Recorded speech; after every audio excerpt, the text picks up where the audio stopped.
Mutual funds అంటే అసలు ఏంటి అంటే డీమ్యాట్ అంటే డీమ్యాట్ ఓపెన్ చేసుకుని స్టాక్స్ ట్రేడ్ చేయొచ్చు మనం.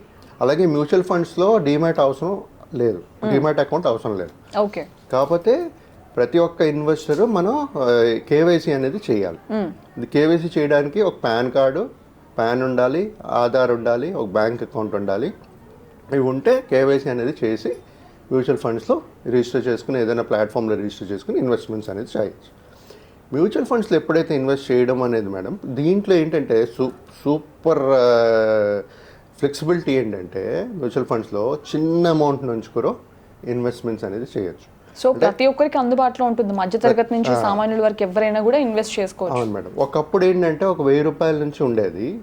ఇప్పుడు అంటే రూరల్ ఏరియాలో ఎవరైతే తక్కువ సంపాదిస్తున్నారో వాళ్ళు కూడా ఇన్వెస్ట్ చేయాలి, ఒక వెల్త్ క్రియేట్ చేయాలి, వాళ్ళకి అవేర్నెస్ నాలెడ్జ్ ఇవ్వాలని చెప్పి గవర్నమెంట్ ఏఎంసీస్ చిన్న ఎస్ఐపిస్ కూడా స్టార్ట్ చేస్తుంది.